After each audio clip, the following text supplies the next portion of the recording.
Nessa sexta-feira, estamos começando mais um programa Além da Estética e estamos com a doutora Morgana, clínica geral, especializada em medicina da família. Vamos falar um pouquinho sobre a saúde feminina e ela está aqui para esclarecer. Você acha, doutora Morgana, que hoje as mulheres estão se cuidando mais do que antigamente? Sim, o acesso da saúde da mulher aumentou, né? Tanto no SUS quanto na rede privada, e o conhecimento, né, acerca de vários exames, né, e programas também, vários programas que a UBS proporciona, né? Então abrangeu assim o conhecimento delas sobre certas doenças, sobre a importância de cuidar da saúde. Eu acredito também que o apoio dos maridos também, né, e até a conscientização deles acerca da importância dos cuidados, né, de realização de exames de rotina. Esses exames de rotina, eles são quais exames? Depende da faixa etária, né? No caso da mulher adulta, a gente já considera que a mulher casada ou solteira, né, acima dos 18, sejam os exames assim gerais, exames de sangue, de colesterol, hemograma, né, para verificar, assim, englobar tudo o que poderia estar alterado, né, além dos exames de preventivos, teste rápido, né, e o que for de queixa dela, né, o que ela tiver de queixa precisa ser investigado, né, exames hormonais também, né, porque hoje em dia altera tudo. Então a gente tem que ver assim, não só certas queixas, precisamos englobar toda a paciente, né, e direcionando conforme for. Me fizeram uma pergunta, o exame do preventivo. Por que a mulher deve fazer um exame do preventivo? Devido à presença do vírus, né, do HPV, o papiloma vírus humano. Ele está muito frequente na população, né, cerca de 80% da população é portadora assintomática, né, é claro que existem vários subtipos, né, enquanto a gente faz o preventivo, nós fazemos na realidade assim um rastreio, né? É um diagnóstico precoce, né? E é como se fosse a mamografia, entre aspas, né? Um diagnóstico de rastreio. Assim que você fizer o exame anualmente, ou dependendo de cada caso, 2 resultados negativo, né, a cada 2 anos, você já descobre a lesão inicialmente, então mais fácil de tratar, né? Maior a cura. E geralmente para quem já tem uma vida sexual ativa, né?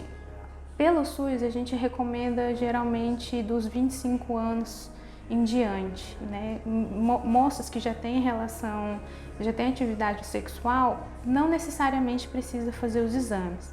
É como eu disse, a gente tem que avaliar cada caso a caso, né? Nessa faixa etária que eu te falei, acima dos 25, a probabilidade de ter lesão maligna é maior. Então, por isso a gente faz dentro dessa faixa etária e a gente realiza o exame anualmente devido à incidência, né, e à prevalência, né, da doença, né, uma doença que, como eu te falei, né, acomete 80%. E hoje em dia ela é tão abrangente que teve que se criar as vacinas, como o HPV, né, que as meninas e os meninos tomam também, justamente para prevenir essas lesões. Exatamente. E com que idade que as mulheres hoje em dia podem estar, eu quero ver, fazer um check-up, ver como é que eu estou, ou desde criança ela já pode estar fazendo check-up de ano em ano? Pode sim. Desde criança? Isso, desde criança, assim, anualmente, né, um adolescente, né, criança, eu diria assim, a partir dos 8 pode fazer anualmente, né? Os abaixo disso seria mais os exames assim de fezes, urina, né? Que são de doenças que mais acomete, né? Na infância, né? Enquanto já na adolescência, mais se tiver queixa, dependendo do peso, né? A obesidade também é uma doença que está no nosso meio desde a infância, quanto no adolescente, quanto na vida adulta, né? Na mulher adulta. Então, geralmente direcionado. Mas mais exames gerais, como eu te falei, hemograma, glicemia, né, de colesterol, né, para fazer diagnósticos precoces, né, e já atuar em cima, né, sobre um tratamento.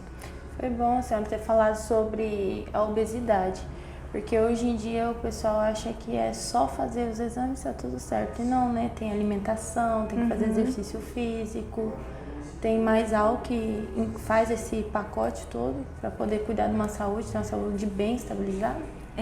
Eu falo assim, nós precisamos ter o hábito de fazer uma consulta por ano, pelo menos, né? Tanto do adolescente para cima, né, e da criança, dependendo de cada caso, né? Justamente já para você prevenir e para você orientar o paciente, né? Avaliar no global se está acima do peso, se já está apresentando uma pré-diabetes, né? E essas doenças mais comuns, e até hipertensão, entendeu? Que acaba cometendo também os mais jovens também, né? Então, para prevenir, né, e promover uma melhor saúde, o ideal é buscar sempre antes, mesmo que não tenha queixas, né, fazer os seus exames de rotina anualmente. Tanto é que a minha especialidade é nisso, né, a gente engloba tudo, a gente orienta, é muito mais orientar, né, sobre a importância de uma alimentação adequada e uma atividade física, né, quanto as doenças em si. Entendeu? O tratamento, né? Eu falo assim, é prevenção, promoção e tratamento da doença. Eu estava até pesquisando para vir gravar e tal, aí eu vi mesmo que é prevenção, promoção e tratamento, né, que utiliza. E a gente está no Outubro Rosa. Quais são os exames específicos que as mulheres têm que fazer no Outubro Rosa?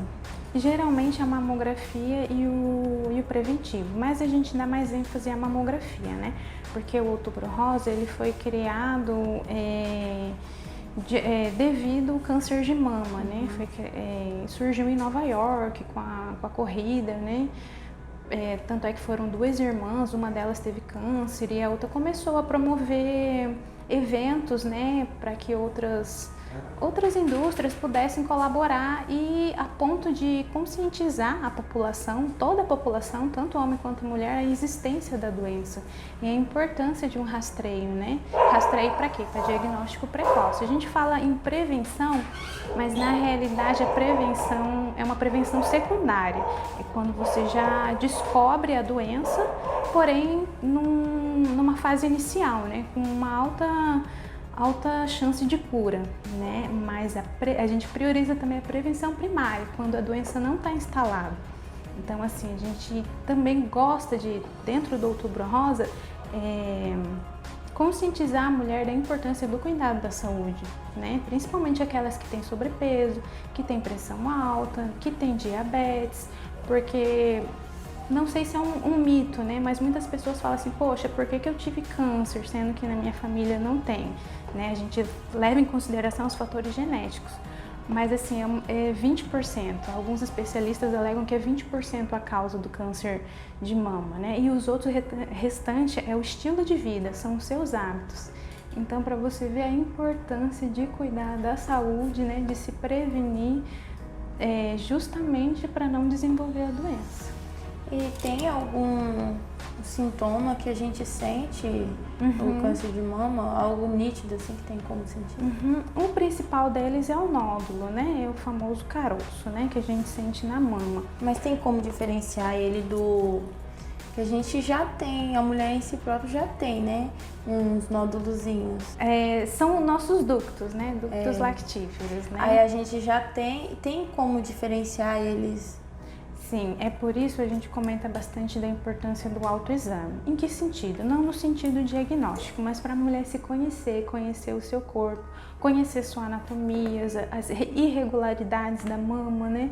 Para quando ela perceber algo diferente, ela já buscar ajuda, né? Não precisar, às vezes, esperar tanto tempo para realizar um exame ou estar dentro da faixa etária, né? Para realizar, por exemplo, uma mamografia, né? Que pelo SUS é a partir dos 50 anos, mas pela Sociedade Brasileira de Obstetrícia e de Oncologia, eles priorizam a partir dos 40. Então, se a mulher ela tem algum sintoma como nódulo, ela percebeu algo diferente, ela já pode estar buscando consulta, né, para diferenciar, porque assim, geralmente essa faixa etária de mais jovens, os nódulos que surgem são benignos, né? Então tem que diferenciar do que é cisto, que é a bolsinha que pode ter líquido, né, do nódulo que é sólido, né? Ele é mais duro, é maciço, né? Mas assim, o interessante da mamografia é que ela faz o diagnóstico antes de se formar o nódulo, quando eles são ainda lesões bem pequenininhas, a gente chama de microcalcificações, né? Então, essas microcalcificações nós não conseguimos palpar examinando, né? Entendeu? É pelo exame. E qual que tem o benigno, você falou aí, benigno e maligno. Qual é a diferença dele? O nódulo benigno, ele geralmente assim, no ultrassom, às vezes na palpação você vai ver um nódulo mais molinho, que ele se move, né? Ele não é fixo, ele não é aderido. O câncer mesmo ou não? Não, é um tumor, mas ele não é de origem maligna, ele é de origem benigna, né? Esses tipos de nódulo, como o fibroadenoma, que é um nódulo bem comum em pacientes jovens, né? Já o nódulo maligno não, ele é um nódulo mais endurecido, é um nódulo mais especulado, ele é fixo, ele não se move e ele não dói. Quando dói, a gente já fica, entre aspas, um pouquinho mais aliviado, mas o câncer ele não dói, né? Os nódulos. Sério? Sim. Ele pode vir a doer caso tiver aumentado de tamanho e pode estar comprimido o tecido mamário. Mas câncer não dói. É algo que eu não sabia. Pra mim, na minha cabeça, o câncer ia doer. Se eu apalpasse, eu ia sentir doer. Já ele não dói. Não dói. Então, me preocupa mais uma paciente que chega na consulta e fala, olha, eu senti um nódulo na mama, mas ele não dói, ele é durinho, ele é fixo, ele não mexe quando a gente toca nele, né? É o que mais preocupa, né? E tem outros sintomas também, mas esses outros sintomas geralmente já está bem avançada a doença, né? Que é o mamilo, você percebe a alteração no mamilo, o mamilo invertido, né? A alteração na pele, quando tem uma retração na pele da mama também, né? A gente fala até aspecto de casca de laranja, uma parte da pele fica mais endurecida, de aspecto mais duro. E é o que a gente chama de descarga papilar, quando a mulher ela tem uma secreção que sai pelo mamilo, geralmente sanguinolenta, né? Ou a gente fala assim, uma secreção transparente também. Então são sinais que são malignos, entendeu? Tudo indica malignidade, mas que infelizmente para chegar nesse tipo de sintoma, possivelmente a lesão já está bem avançada. Eu já ouvi gente falar que tem medo de fazer exames por causa que tem medo de descobrir. E ainda sente algo, sente caroço. Tem uma pessoa que eu conheço que ela sente, mas ela não faz. Porque ela tem medo. Não faz o exame porque ela tem medo. Eu já até perguntei pra ela se doía. Aí igual você falou, eu achei que se doesse era o câncer. Aí ela falou, não dói não. Eu falei, então não é nada também, né? Mas vai procurar um médico. Só que ela não vai, porque ela tem medo de ser e tem que tratar, né? Porque o tratamento é bem rígido, né? Infelizmente, né, a gente não achou um exame indolor para fazer. E de fato ele dói um pouquinho mesmo, pelo que eu escuto das pacientes, né? Porque tem essa compressão da mama, precisa ter, até para os raios, né, incidirem sobre toda a superfície da mama e pegar o mais possível de imagem, né, que ele conseguir, né? Então vai ter uma compressão até um pouquinho dolorosa, mas eu falo assim, o que é uma dor, né, momentânea, é algo que dura assim uns 10 minutos, né, para o que de fato é a doença, né? Se descobrir, tratando, descobrir assim, no momento, na hora, tem tratamento? Sim. Se descoberto a lesão inicial, né, ele bem pequeno, igual eu te falei, vai depender muito das características do nódulo, né? Tem uma chance de 95% de cura. E aqui no nosso estado a gente está muito bem assistido, né? O Hospital do Amor, que é conhecido como Barretinho, né? É um hospital assim que atende rapidamente. Então, caso eu precise encaminhar uma paciente que tem uma mamografia de alta suspeita, né, de câncer, né, de lesão maligna, ela já logo eu encaminho ela para realizar a biópsia, né, porque a biópsia é quem vai fechar o diagnóstico, né, é maligno. A mamografia ela só vai me dar suspeita, né, e a biópsia, que é a punção mesmo do nódulo, é quem vai me confirmar que é maligno e que tipo de câncer é. E logo ela já é chamada no Hospital do Amor já para dar início ao tratamento. Vocês viram, mulheres, que a gente precisa exatamente se cuidar. E que nem você falou uma coisa do preventivo, se a menina tem relação ativa e não tem parceiro, mas tem relação, 13 anos, Então, a gente verifica o histórico, né? Paciente que tem muitos parceiros, né? Não tem um parceiro fixo, tem infecções recorrentes, né? Vale a pena a gente analisar para poder indicar um preventivo, né? Mas assim, é muito difícil que dê lesões malignas nessa idade, por isso que é difícil a gente pedir, é difícil a gente fazer.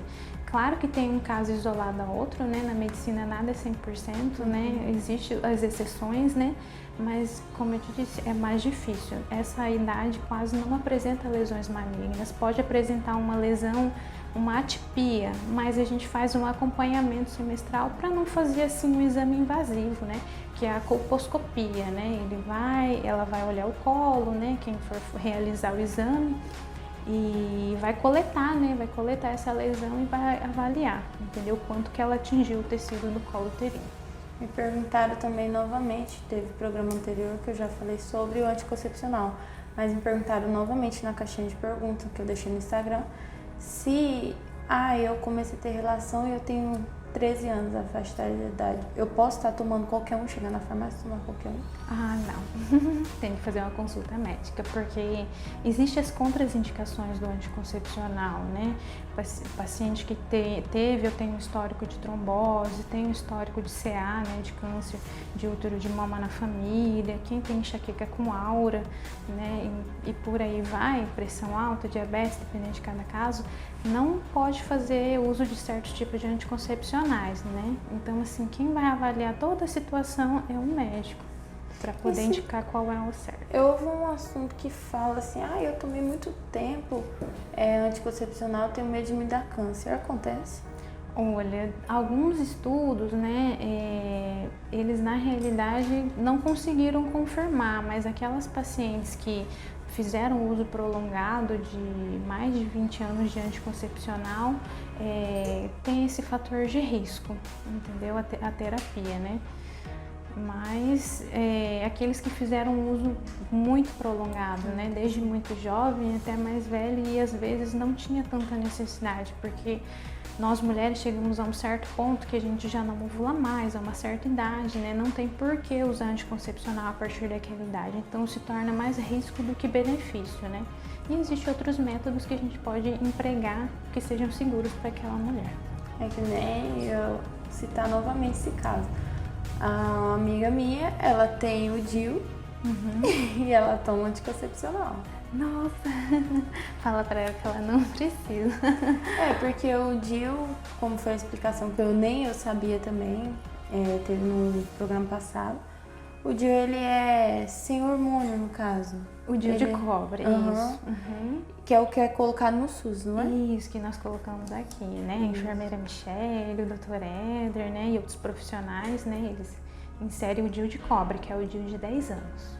Aí ela vai e toma um anticoncepcional que tem hormônio. Que tem hormônio, né? E tem, falar em hormônio, tem aqueles que é injeção, né? Você vai na farmácia e toma. Ele tem mais risco de prejudicar a saúde futuramente do que um comprimido, que é dose por dia? Não, são doses iguais, né? Então não é o mesmo risco. Mesmo que tome aquele de 1 mês, 3 meses? É o mesmo risco. Aí pra mim, eu achava que, como por ser, vamos supor, eu tomaria o de 2 meses, eu ia receber muito hormônio, eu já achava que eu iria passar. Muito bacana, eu não sabia. Quer deixar um recadinho para essas mulheradas virem se cuidar? Que Outubro Rosa tá aí, que é para chamar a atenção desse povo. Hoje em dia, como nós mulheres, nós estamos bem atarefadas, então hoje em dia, além do trabalho de casa, nós temos trabalho fora, né? Nós temos as nossas prioridades pessoais, cuidamos de todo mundo, de marido, de filhos, do trabalho, a gente dá o melhor que pode para outros. E na maioria das vezes esquecemos de nós. Né? Então, mulheres, tirem um tempinho para vocês, tirem um tempinho para o autocuidado, é importante. Vocês vão se sentir bem, a autoestima vai melhorar. Por quê? Porque você está se cuidando. E, consequentemente, todos que estão ao seu entorno vai ver essa mudança e também vão estar contentes com essa situação. É que tem uma frase que fala bem assim, para dar amor, você tem que se sentir amado. Exatamente. Então, se ame, se cuide para vocês darem amor para sua família. e tá bem na saúde. Então, doutora Morgana, muito obrigada por estar aqui explicando para essa mulherada um pouquinho sobre a saúde feminina, porque é algo que eu creio que tem que chamar a atenção mesmo, que as mulheres têm que se cuidar mesmo. Então eu te agradeço, explicou tudo nos detalhes, com a vozinha calma dela, que chega e me deixou calma aqui. Tá doente, tratado por ele. Eu descobri bastante coisas que eu não sabia, tinha bastante coisa que eu não tinha conhecimento. Eu tô com 23 anos, então já tá quase chegando, né? Na idade já de começar a se preocupar. E eu não sabia, e eu creio que muitas pessoas também não sabiam. Então, muito obrigado mesmo, de coração, e eu quero você mais vezes no programa, viu? Tá convidar. Eu que agradeço o convite, Mica, tá? Obrigada a você, obrigada os meninos da TBN, né? As portas aqui do consultório sempre vão estar abertas para vocês, Obrigada. tá? Aqui atende eu e o Dr. Bruno também, que é psiquiatra. Então, muito obrigada. Por aqui fica mais um programa Além da Estética, na TBN, seu canal de notícias.